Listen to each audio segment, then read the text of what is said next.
Hi, aspirants. Welcome to Success Secret. Level 1 questions లో భాగంగా వివిధ సబ్జెక్టులకు సంబంధించినటువంటి లెవెల్ 1 క్వశ్చన్స్ లో అందిస్తున్నటువంటి వీడియోలో భాగంగా ఈ వీడియోలో ఇప్పుడు పర్యావరణ అంశాలకు సంబంధించి కొన్ని క్వశ్చన్స్ అందించే ప్రయత్నం అయితే క్వశ్చన్ అండ్ ఆన్సర్స్ అందించే ప్రయత్నం అయితే చేస్తున్నాను.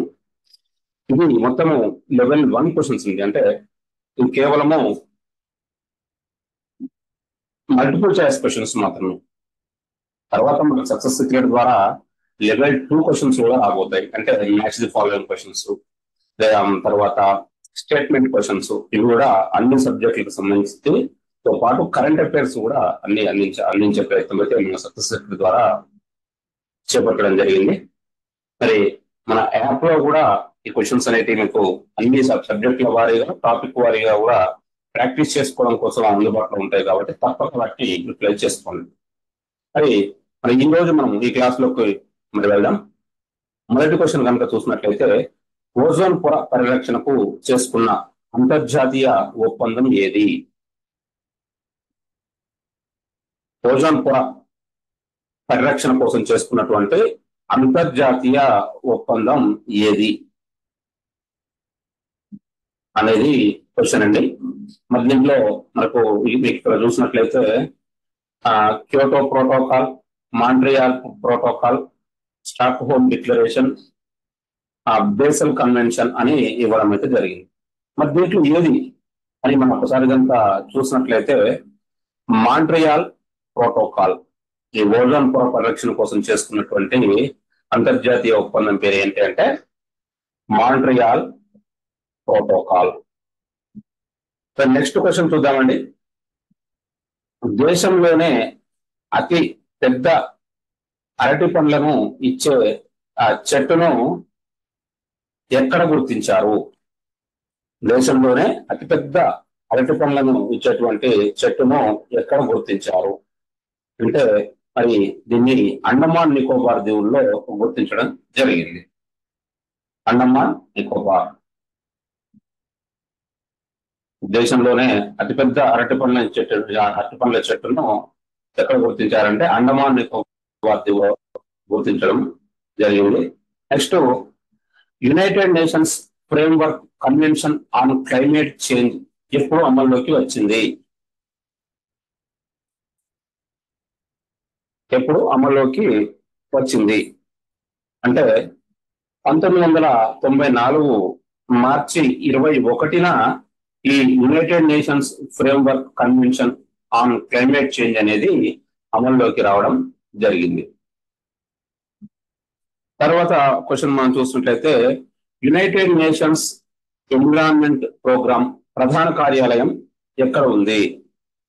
యునైటెడ్ నేషన్స్ ఎన్విరాన్మెంట్ ప్రోగ్రామ్ ప్రధాన కార్యాలయం హెడ్ ఆఫీస్ ఎక్కడ ఉంది అంటే ఇది నైరోబీలో ఉందండి, నైరోబీ. నెక్స్ట్, ప్రపంచ చిత్తడి నేలల దినోత్సవం ఎప్పుడు నిర్వహిస్తారు? ప్రపంచ చిత్తడి నేలల దినోత్సవం ఎప్పుడు నిర్వహిస్తారు అంటే ఫిబ్రవరి 2ను ప్రపంచ చిత్తడి నేలల దినోత్సవంగా నిర్వహించడం జరుగుతుంది. నెక్స్ట్ క్వశ్చన్, ఐచి లక్ష్యాలు దేనికి సంబంధించినవి?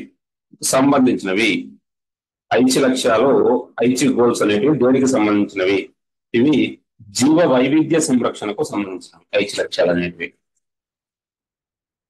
నెక్స్ట్ క్వశ్చన్ కనుక చూసినట్లయితే, reducing emissions from deforestation and forest degradation కార్యక్రమాన్ని మొదట ఎప్పుడు ప్రారంభించారు? Reducing emissions from deforestation and forest degradation అనే కార్యక్రమాన్ని మొదట ఎప్పుడు ప్రారంభించారంటే 2005లో ఈ కార్యక్రమాన్ని ప్రారంభించడం జరిగింది. నెక్స్ట్, క్యోటో ప్రోటోకాల్ మొదటిసారిగా ఎప్పుడు అమల్లోకి వచ్చింది? క్యోటో ప్రోటోకాల్ మొదటిసారిగా ఎప్పుడు అమల్లోకి వచ్చింది?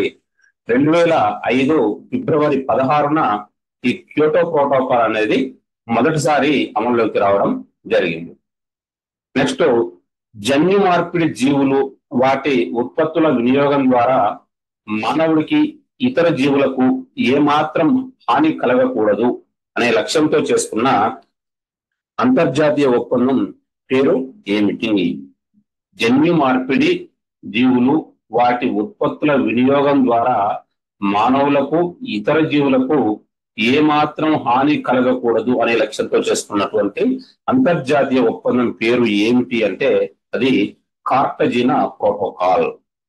ఈ కార్టజినా ప్రోటోకాల్ యొక్క లక్ష్యం ఏంటి అని అంటే జన్యు మార్పిడి జీవులు వాటి ఉత్పత్తుల వినియోగం ద్వారా మానవులకు గాని ఇతర జీవులకు గాని ఏమాత్రం హాని కలగకూడదు అనేది ఈ కార్టజినా ప్రోటోకాల్ యొక్క లక్ష్యం. నెక్స్ట్, భారత్ లో పర్యావరణ పరిరక్షణ చట్టం ఎప్పుడు అమల్లోకి వచ్చింది? భారత్ లో పర్యావరణ పరిరక్షణ చట్టం ఎప్పుడు అమల్లోకి వచ్చింది అంటే 1986లో అమల్లోకి రావడం జరిగింది. నెక్స్ట్, వన్యమృగాల ఆవాసాల పరిరక్షణకు కృషి చేసే బిష్నోయి తెగ ఏ రాష్ట్రంలో ఉంది? ఈ బిష్నోయి తెగ అనేది ఏ రాష్ట్రంలో ఉంది అంటే ఇది రాజస్థాన్ లో ఉంది. మరి ఈ బిష్నోయి తెగ ఏం చేస్తుందంటే వన్యమృగాల సహజ ఆవాసాల పరిరక్షణకు కృషి చేస్తుంది. ఈ బిష్నోయి తెగ అనేది ఈ వన్యమృగాల సహజ ఆవాసాల పరిరక్షణకు కృషి చేయడం జరుగుతుంది. ఈ తెగ రాజస్థాన్ లో ఉంది. నెక్స్ట్, డిడిటి దుష్ప్రభావాలను వివరిస్తూ సెలైంట్ స్ప్రింగ్ గ్రంథాన్ని రాసిన వారు ఎవరు? Rachel Carson. ఇది సెలైంట్ స్ప్రింగ్ అనే గ్రంథాన్ని రాచెల్ కార్సన్ రాయడం జరిగింది. మరి దీంట్లో వేటి గురించి వివరించడం జరిగిందంటే డిడిటి దుష్ప్రభావాల గురించి దీంట్లో ఈ గ్రంథంలో వివరించడం జరిగింది.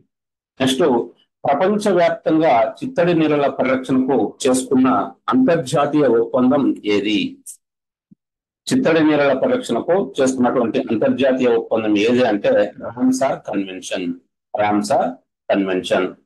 నెక్స్ట్, భారత్ లో జీవ వైవిధ్య చట్టం ఎప్పుడు అమల్లోకి వచ్చింది? 2002లో భారత్ లో జీవ వైవిధ్య చట్టం అమల్లోకి రావడం జరిగింది. నెక్స్ట్, సుస్థిర అభివృద్ధిపై బ్రంట్ ల్యాండ్ నివేదిక ఎప్పుడు విడుదలైంది? సుస్థిర అభివృద్ధిపై బ్రంట్ ల్యాండ్ నివేదిక ఎప్పుడు విడుదలైంది అంటే 1987లో ఈ నివేదిక అనేది విడుదల కావడం జరిగింది. Next, United nations commission on sustainable development ఎప్పుడు ఏర్పాటైంది?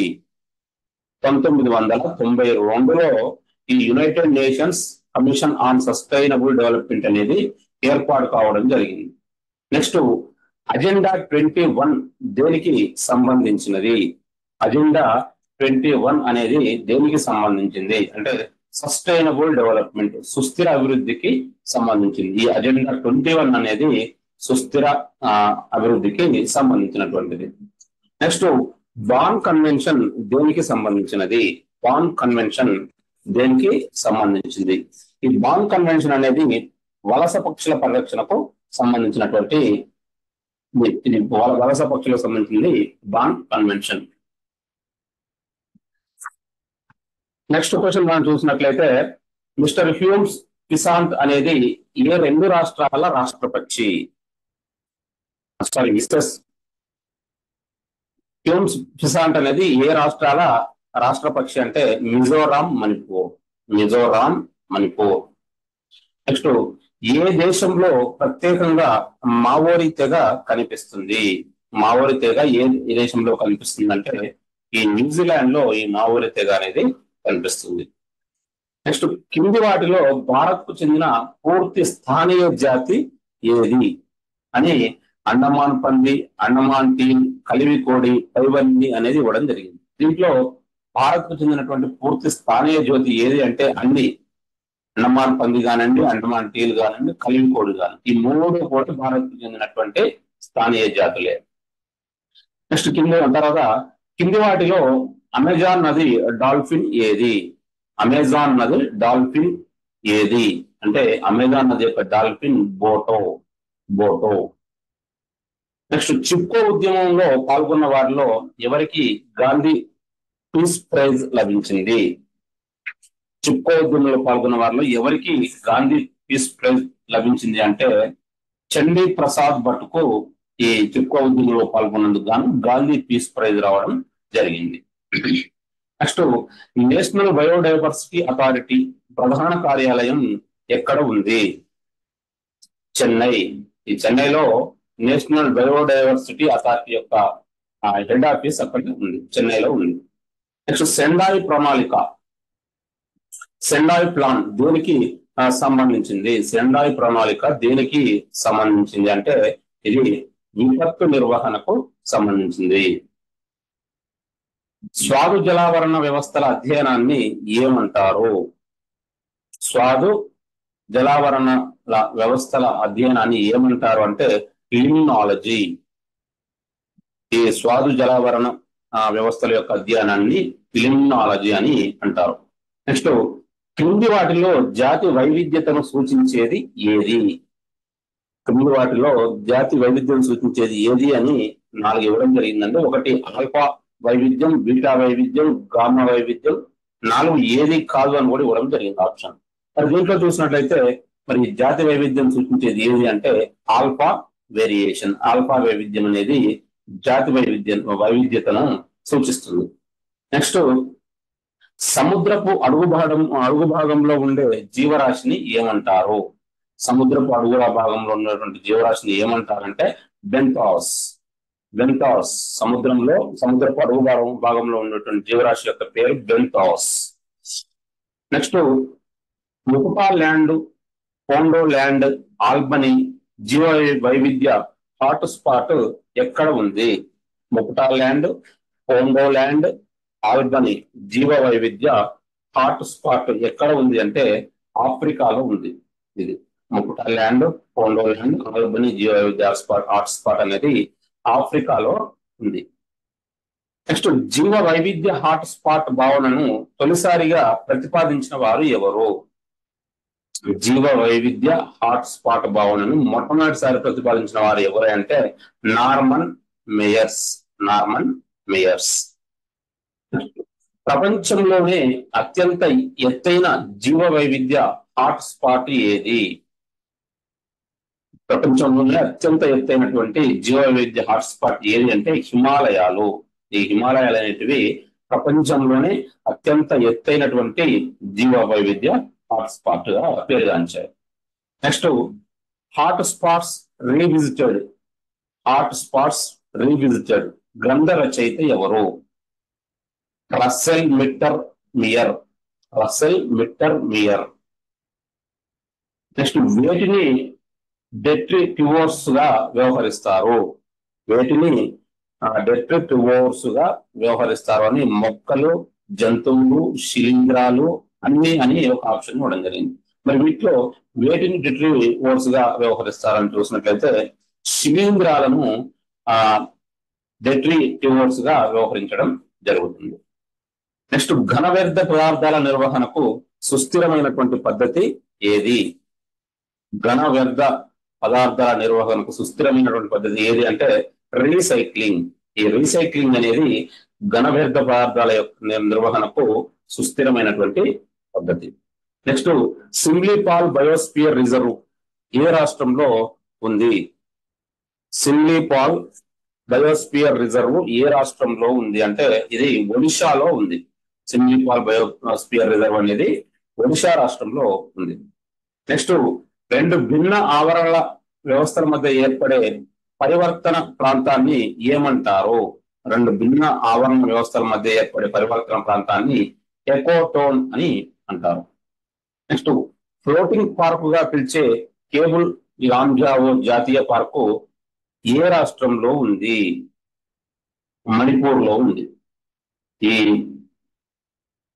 కేబుల్ లాంజావో అనే ఒక జాతీయ పార్కు మణిపూర్ లో ఉంది. దీన్ని ఫ్లోటింగ్ పార్క్ గా కూడా పిలవడం జరుగుతుంది. ఫ్లోటింగ్ పార్క్ ఏది అంటే కేబుల్ లాంజావో. ఇది ఏ రాష్ట్రంలో ఉంది అంటే మణిపూర్ లో ఉందండి. నెక్స్ట్, తిరుమల కొండలకు మాత్రమే పరిమితమైన స్థానియ జాతి ఏది?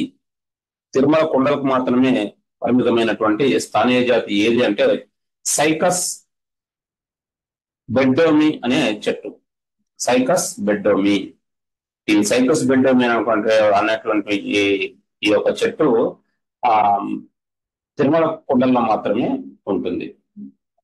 నెక్స్ట్, అధిక జీవ వైవిధ్యానికి నిలయమైన ఊలార్ సరస్సు ఎక్కడ ఉంది?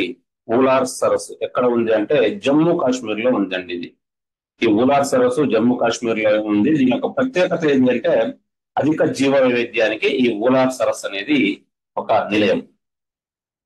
నెక్స్ట్, మధ్యప్రదేశ్, ఛత్తీస్గఢ్ రాష్ట్రాల్లో విస్తరించిన బయోస్పియర్ రిజర్వ్ ఏది?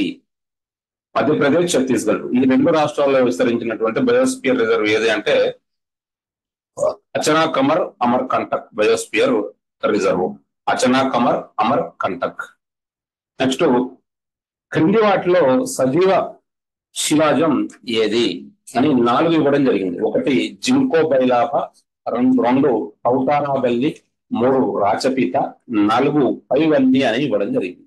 మరి దీంట్లో సజీవ శిలాజం ఏది అని కనుక చూసినట్లయితే ఈ 3 కూడా సజీవ శిలాజాలే, కాబట్టి ఆన్సర్ గా గుర్తించవచ్చు. ఈ జింకో బైలాప కానివ్వండి, లేదంటే టౌటారాబెల్లి కానివ్వండి, రాచపీత కానివ్వండి, ఈ 3 కూడా సజీవ శిలాజాలే, కాబట్టి ఆన్సర్ గా మనం 5 అనేది గుర్తించాల్సి ఉంటుందండి. నెక్స్ట్ నెక్స్ట్ క్వశ్చన్ కనుక చూసినట్లయితే అయితే ఏటా అంతరించే జీవులకు సంబంధించిన ఎర్ర జాబితాను రూపొందించే అంతర్జాతీయ సంస్థ ఏది? IUCN. నెక్స్ట్, థంబెస్ చోకో మ్యాగ్డలినా అనే జీవ వైవిధ్య సునిశ్చిత ప్రాంతం ఎక్కడ ఉంది? థంబెస్ చోకో మ్యాగ్డలినా అనేటువంటి ప్రాంతం ఎక్కడ ఉంది అంటే ఇది దక్షిణ అమెరికాలో ఉంది.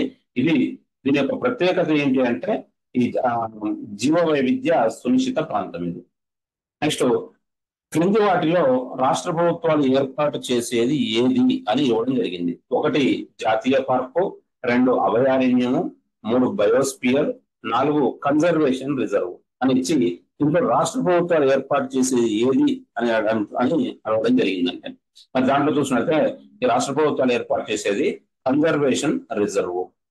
మరి ఇది అంటే మరి పర్యావరణ అంశాలకు సంబంధించినటువంటి కొన్ని క్వశ్చన్స్ మీకు ఈ వీడియోలో అందించడం జరిగింది. మరి మరొక వీడియోలో మరికొన్ని టాపిక్స్ మళ్ళీ కలుద్దాం. Thank you. Best of luck.